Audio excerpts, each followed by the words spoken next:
A game of cakes. Different strategies, rules, and conditions can be understood as flavors of the game. In order to play effectively, you must have the right recipes.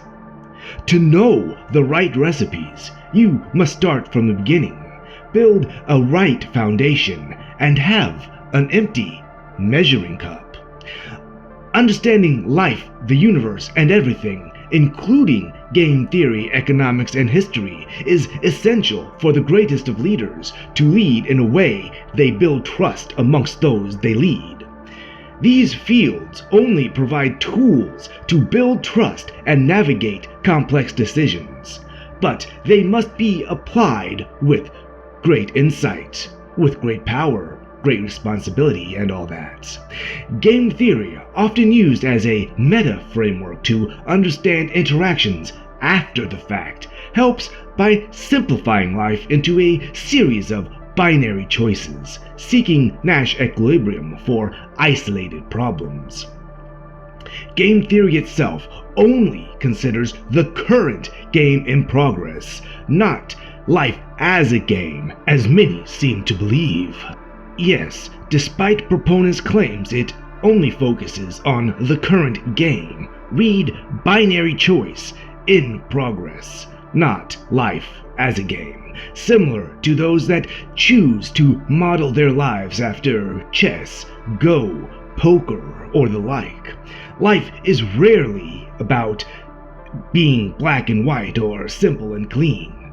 Game theory can only be simply one tool in your toolbox, not a practical life manual.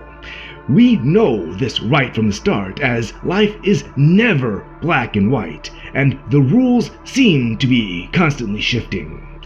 Because we cannot rely on Sun Tzu or the like to make the rules to rule them all, we have to make a wider playbook. History cycles and economics do show us a path. Economics and history show us clear patterns. Certain actions almost always lead to predictable outcomes, yet the possibility of a black swan is almost certain as well. While game theory explores interactions between entities, its simplicity can be deceiving. If we truly view life as a game and want to believe that that game has rules and that we can beat it, if motivated and educated enough, we must understand the victory conditions, and there are often multiple paths to success. Not all of them are mutually exclusive, though some indeed are. Even in classic game theory, where players are assumed to be rational, their goals may not align with yours. They aren't necessarily misguided or emotional. Their objectives might make sense to them based on the information they have at the time, but it is by no means always right. The right decision is often subjective. The goals, the elusive Nash equilibrium, where no player can improve their outcome by changing their current strategy, may not even be clear to the player making the decision. Sometimes we even make choices that are not necessarily to anyone's advantage, but only intended to test the resolve of other players on the field. While players usually seek to make advantage, some only choose to test the resolve, but simply want to watch the world burn, and it's because they see no success in their future. No decision matrix exists in isolation. Game theory models are often like spherical squirrels in a vacuum, useful but far removed from real-world complexity. No decision exists in true isolation. The idea of us versus them is simply, fundamentally flawed, as there are always other stakeholders involved, be them coaches, mentors, proteges, and even an audience member who may become a player in future games. Just as in chess, where pawns, bishops, and even rooks can be viewed as expendable, there is often only one piece that truly matters, and that piece alone is weak on its own. When you find yourself in a game, you must first identify its nature. Is it a classic two-player game, a cooperative effort, or a multiplayer contest with evolving rules? Even in classic game theory, there is the tripartite solutions, including masters, proteges, and opponents. But nowhere do they consider the protege of the opponent, though that is odd. The flavor of the game covered below, and the goals on whether it is simply victory or a new Nash equilibrium or Bayesian equilibrium shows us a different method of application. Life is not a simple, static game. Before you can hope to understand the rules, you must figure out the game's structures and objectives. Are you in a sub-game, an overarching game, or possibly even a metagame? Is the goal victory or simply reaching a new Nash? Life isn't easy, and neither are its games. Once all of this preliminary determination nonsense is out of the way, can we then proceed to a pre-game, or in game theory terms, metagame? And in this situation, we must also figure out if we are in a game, a sub-game, or overgame. And then, only then, do we have hope of learning what the rules are, even if we have to bat around in the dark for a while to figure them out. After all, life isn't easy. Who said the game of life would be? Now, we must make clear, though, vanilla game theory is all about the Nash of usually 2, at times 3 players in isolation. True flavors of game theory never have just 2 players. See above. While a good meta or practice or review game can be like a turn-based RPG of old, all others are like modern, real-time strategies that don't allow for pauses.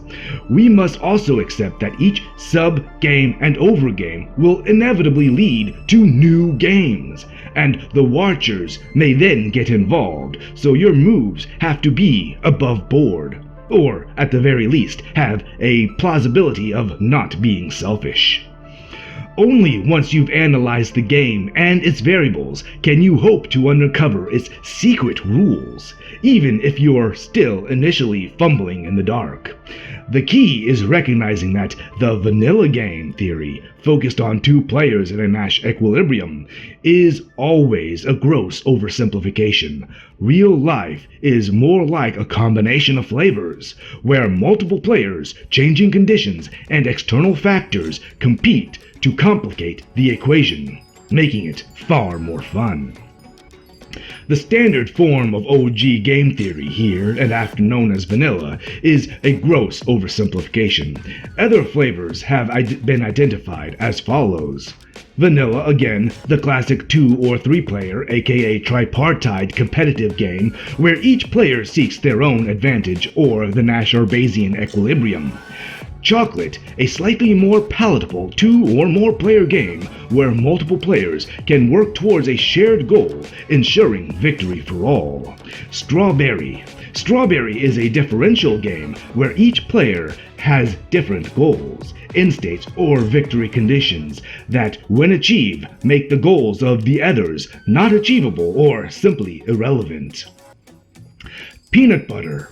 Peanut butter can be added to the above as a fixed number of participants over the course of the game.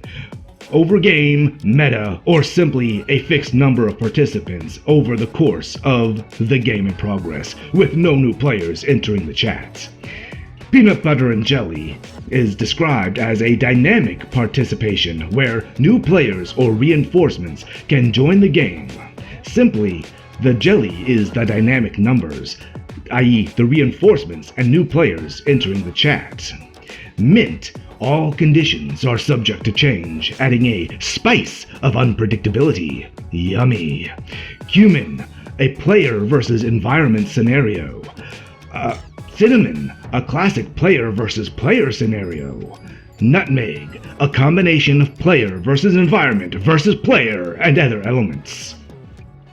Like most versions of game theory, vanilla and, to a lesser extent, chocolate only work in the vacuum of a perfect world in isolation from all other variables, making them only marginally useful in the meta. The addition of the flavors gives us variants that can test the functions of various actions in a more nuanced way. Because when you can mix and match them, much like a recipe to make different versions, the game of cake evolves into a much more tasty affair. Quite sensibly, vanilla and chocolate game theory work in theoretical isolation, but real-life mixes and matches flavors create a more complex and nuanced situation. These flavors, like ingredients in a recipe, allow us to build more accurate models of reality. This blend of game theory is, once again, what we call the game of cake.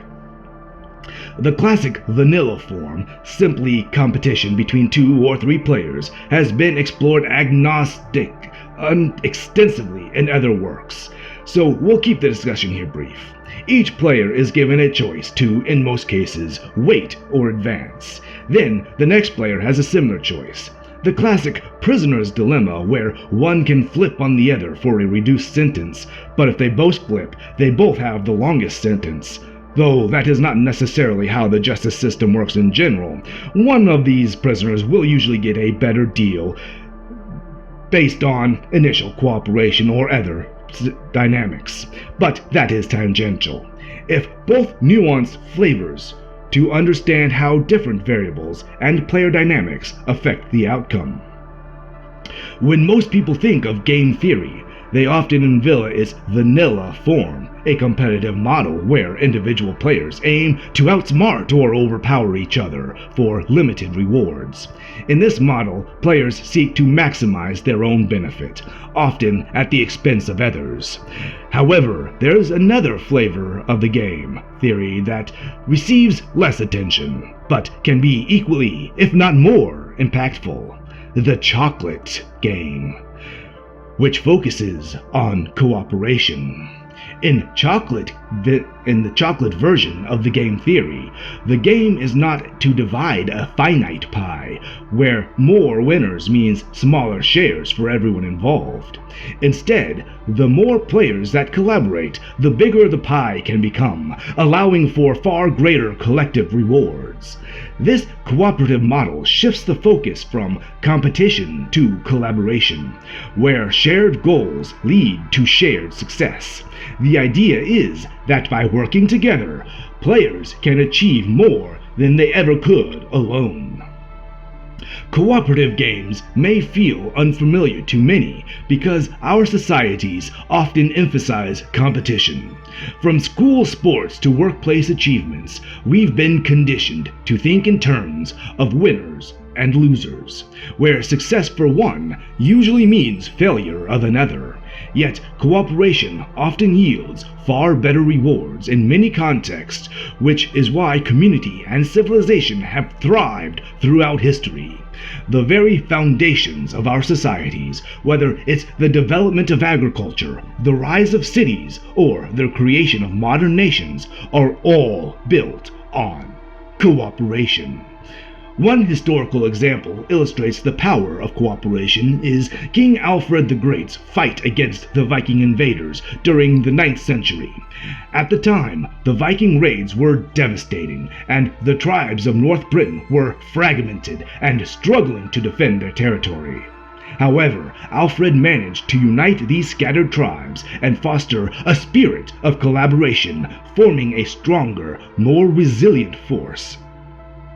Through strategic alliances and coordinated efforts, Alfred and his allies were able to repel the Viking raids that had once seemed unstoppable.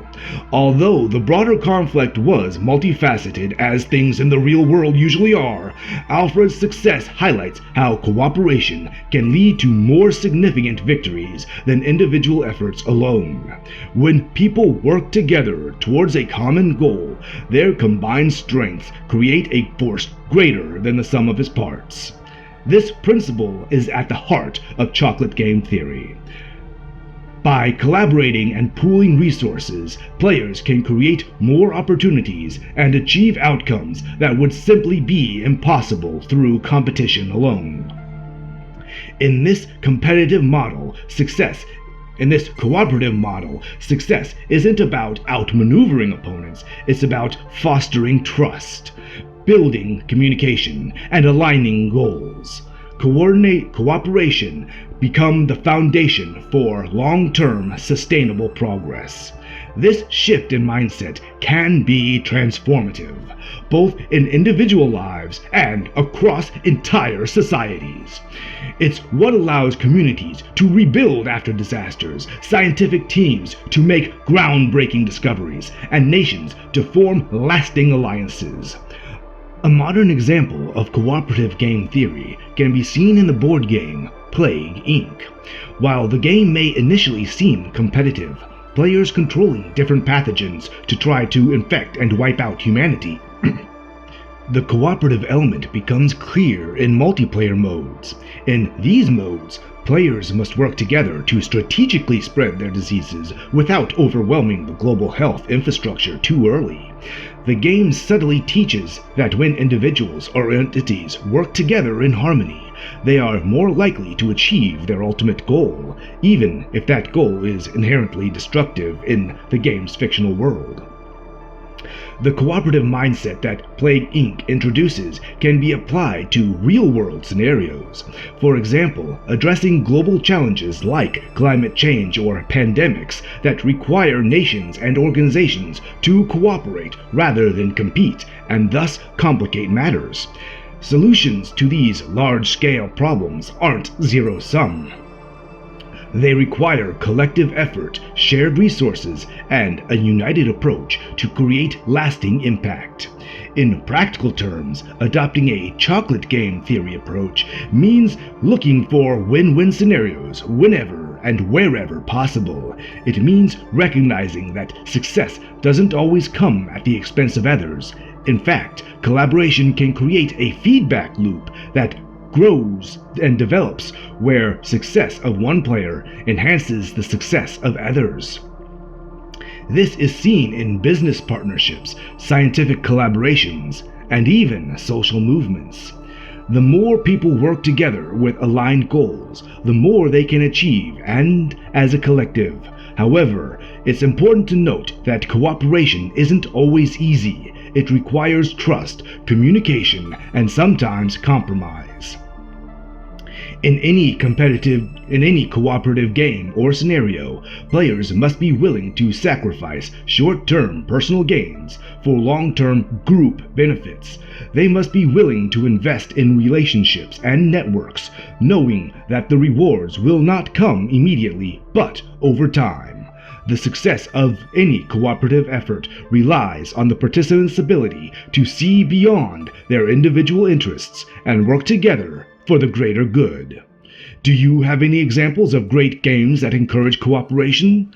Comment below. The first new flavor of game theory we will explore is strawberry. In this model, each player has different, often conflicting goals that can lead to the end of the game without the other players achieving their objective.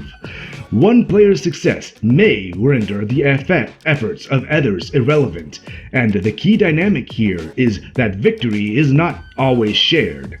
This concept is best illustrated through the classic thought experiment known as the Battle of the Sexes. Men and women in this scenario are considered separate players with separate goals. This distinction in players is not a limitation, but a strength. It allows for a more diverse range of strategies and interactions. Historically, this dynamic can be compared to the hunter-gatherer model, where each player had its own roles and responsibilities. One group might face dangerous threats like saber-toothed tigers to hunt mastodons for food, while the other group ensures the survival of the next generation, imparting skills and knowledge necessary for life. The hunters needed physical strength and quick reflexes, while the gatherers relied more on social organization and foresight. This dynamic represents a form of strawberries dipped in chocolate cooperation, where distinct groups with separate goals come together for mutual benefit. Each group uses its unique strengths to complement the other, resulting in a shared success that neither could have achieved alone. The game becomes one of balancing these different roles to ensure survival and progress for all. However, the strawberry flavor of game theory can take on a different tone when we shift to what we'll call strawberries and cream. In this variation, two or more groups with different goals are no longer cooperating, but instead competing on the same battlefield. The goals of these players are mutually exclusive, meaning that one player's success could directly cause another's failure. A perfect illustration of this can be found in the classic board game of Risk, particularly in its Secret Missions variant. In this version of the game, each player is given a mission card with a specific objective. Conquer all of a certain territory. Eliminate a specific opponent. Capture another player's capital, or control a set number of territories with a given number of troops, etc. Once a player has accomplished their mission, the game is over. The twist is that when different players have different unrelated objectives, it's possible for one player to unwittingly achieve another's victory condition, thus ending the game unexpectedly, forcing a failure of the one that technically achieved victory. In this variation of Risk teaches us a crucial lesson about game theory in the strawberry flavor. Sometimes the battlefield isn't fair or balanced. Different players may be playing entirely different games, with the outcome of each player's actions determining the fate of another's without them even knowing. This makes predicting outcomes in a strawberries and cream scenario extremely difficult, as you must not only focus on your own goals, but also consider the hidden goals and agendas of your opponents. In practical terms, understanding the strawberry flavor of game theory can help us navigate situations where individuals or groups have conflicting interests. It reminds us that while cooperation is powerful, sometimes competition is inevitable, and we must be prepared to adapt to constantly shifting dynamics, whether in business, politics, or even relationships. Recognizing that others have goals that directly counteract your own can help you develop more strategic approaches and find success even in the most complex and competitive of environments. In the game of cakes analogy for game theory, peanut butter represents comfort and simplicity of a game where the number of players or participants is fixed. This variant mirrors many life situations where competition is limited to a set group of people. In peanut butter games, you know exactly what you're up against from the start, allowing you to craft strategies based on known set of participants. There's a certain level of stability here, which makes for more straightforward calculations and decision-making. Many traditional games, business environments, and even social dynamics fall into this category, where your competition is clearly defined and no unexpected variables or players are introduced mid-game. Quite boring, if you ask me. However, when you add the jelly to this peanut butter, things get a lot more unpredictable and fun. The jelly represents the dynamic element where the number of players or teams or rules is constantly in flux. Participants might drop out, new ones might join, and alliances or teams can change unexpectedly. This fluidity creates much more complex and exciting games because of the constantly adapting to new variables, making it much harder to find a stable or what is referred to as Nash equilibrium in classic game theory. This peanut butter and jelly flavor of game theory mirrors real-life situations where unpredictability is the norm. Think of political campaigns where the new candidates might enter the race or drop out, shifting the entire dynamic. Or consider business competition where new companies enter the market and others go out of business, forcing constant reevaluation strategies. In these situations, your competition isn't just about optimizing against known variables or sets of players, but also preparing for the possibility of entirely new competitors or allies that can shift the landscape in an instant, for better or worse, and always. The constant ebb and flow of participants in peanut butter and jelly games make the search for equilibrium far more elusive. You can't just focus on immediate competition because the game is always changing, and new players may enter the chat who could append your carefully crafted strategy.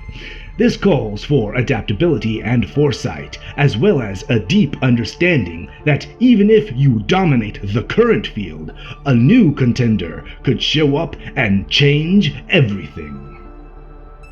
In contrast to the simplicity of peanut butter games, where everything is neatly laid out and easily understood, peanut butter and jelly games demand higher level of strategic thinking. You must not only consider the current situation, but also anticipate future shifts in the playing field. This dynamic nature makes it much harder to settle into unpredictable patterns, keeping players on their toes and requiring constant adjustments just to stay ahead. In summary, peanut butter and jelly represents a more predictable, fixed competitions we are familiar with, while peanut butter and jelly introduces the excitement and complexity of ever-changing variables. In these jelly-filled games, success depends not just on defeating your current opponent, but on your ability to adapt and overcome to a continuously evolving field of play. Mint, cumin, and cinnamon and nutmeg are all spices. They only serve as variant creations for the others, and their concepts are what they appear to be on the tin. Do you want to explore the flavors of game theory more? Make sure you comment below with any examples you have. At each classically identified game node in game theory, the outcome doesn't depend solely on current decisions, but also on past choices and accumulated resources like points, health, defense, etc. Every move affects future interactions, making it essential to plan ahead. Game theory, while often reductive and simplistic, can provide valuable insights if we approach it with this meta perspective. By studying past games and preparing for future ones, we move towards mastery of the current meta. To succeed, we must not only understand the game, but also the larger systems and patterns that govern it. Life, after all, isn't just a game. It's a series of interconnected challenges that require both strategy and adaptability, just to even have a chance of challenging any node. As we engage in life's complex series of games, we must be ready to adapt our strategies, whether it's understanding the goals of other players, navigating structural fluctuating conditions, or recognizing the introduction of new patterns. Flexibility is key. Success isn't just about knowing the rules, it's about anticipating the shifts in those rules and the game, and being ready to act when they happen. Ultimately, game theory is just one tool in understanding the interactions and nuances of those interactions, but it teaches us an important lesson. No game exists in isolation, and no decision is ever made without consequence. The challenge is not just playing the game, but mastering the ever-shifting, changing landscape in which it is played.